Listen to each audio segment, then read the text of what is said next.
అభ్యర్థిని ఎంపిక చేసిండ్రు.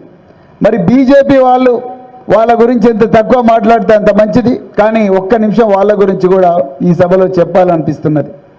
మిత్రులారా, మనం ఏ షాపుకు పోయినా ఒక సబ్బులు కొనాలన్నా, షాంపూలు కొనాలన్నా వాటి బ్రాండ్స్ చూస్తాం. సెల్ ఫోన్ల షాప్కి పోతే ఒప్పో బాగుంటుందా, వివో బాగుంటుందా, బ్యాటరీ లైఫ్ బాగుంటుందా, యాప్స్ మంచిగా ఉంటాయా, వైరస్ వస్తుందా రాదా, ఎన్ని రోజులు పనిచేస్తుంది, కింద పడితే మరి స్క్రీన్ మొత్తం కూడా పగిలిపోతుందా లేదా, అవంతా అయిపోయిన తర్వాత వారంటీ ఉండదా ఇన్ని రకరకాల విషయాలు చూస్తాం.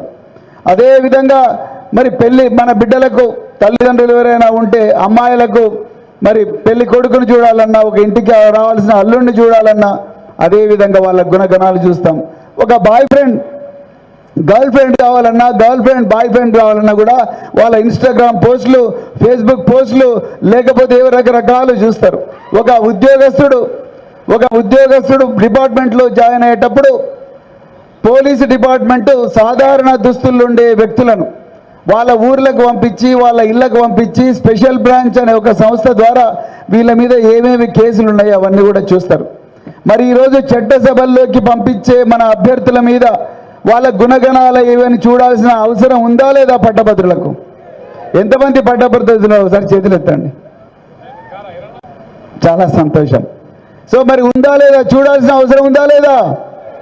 మిత్రులారా, ఒక్కసారి రాకేష్ రెడ్డి ఆయన చరిత్ర ఆయన చెప్తాడు, కానీ నాకు ఎందుకో చెప్పాలనిపిస్తుంది. నిజంగా రాకేష్ రెడ్డి గారిని తెలంగాణలో ఈ 36 నియోజకవర్గాల్లో పరిచయం చేయించే ఒక గొప్ప అవకాశాన్ని పార్టీ ఇచ్చినందుకు పార్టీ నాయకత్వానికి నా హృదయపూర్వక ధన్యవాదాలు తెలుపుతా ఉన్నా.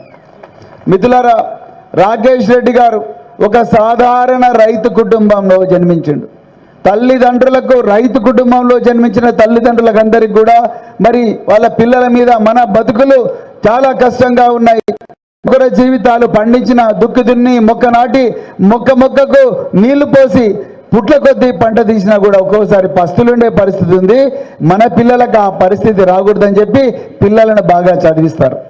మరి రాకేష్ రెడ్డి గారు 10వ తరగతి ఫస్ట్ క్లాస్లో పాస్ అయ్యి దాని తర్వాత ఇంటర్మీడియట్లో స్టేట్ ర్యాంకర్ అయ్యి, మామూలు విషయం కాదండి, ఎక్కడో వంగపాడులో పుట్టిన బిడ్డ ఇంటర్మీడియట్లో స్టేట్ ర్యాంకర్ కావడం.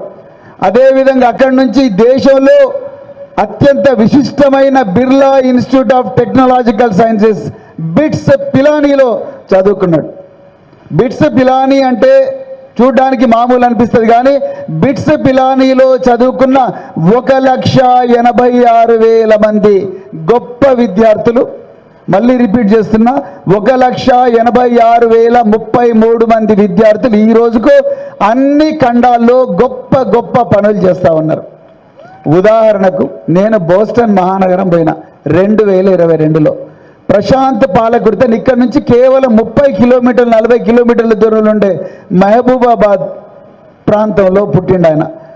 మహబూబాబాద్ ప్రాంతంలో పుట్టిన ప్రశాంత్ పాలకుర్తి బిట్స్ పిలానీలో చదువుకొని అమెరికా పోయి అమెరికాలో ఒక గొప్ప కంపెనీని నిర్మించి ఆ కంపెనీను $700 మిలియన్ అమ్మిండండి. అంటే 5,600 కోట్ల రూపాయలకు అమ్మిండు. ఆయన ఈరోజు ఆ అమ్మిన డబ్బుతోని ప్రపంచంలో ఎక్కడెక్కడైతే పేదలు ఉన్నారో ఆ పేదలందరికీ కూడా చదువులో సహాయం చేస్తున్నాడు. అలాంటి గొప్ప వ్యక్తి వచ్చిన ఇన్స్టిట్యూట్ బిట్స్ పిలానీ. అదేవిధంగా సమీర్ భాటియా, మనకు ఈమెయిల్ అంటే తెలియని రోజుల్లో, ప్రపంచానికి ఈమెయిల్ అంటే తెలియని రోజుల్లో సమీర్ భాటియా hotmail.com అని ఒక ఈమెయిల్ అనే ఒక ప్రోడక్ట్ను తయారు చేసి $400 మిలియన్ బిల్ గేట్స్కి అమ్మిండు. ప్రపంచంలో అత్యంత కుబేరుడైన బిల్ గేట్స్, ఆ బిల్ గేట్స్కు $400 మిలియన్ అమ్మిండు. అంటే 3,200 కోట్లకు అమ్మిండు. ఆయన కూడా మన రాకేష్ రెడ్డి ఎక్కడ చదువుకున్నాడో ఆయన కూడా అక్కడే చదువుకున్నాడు. అదేవిధంగా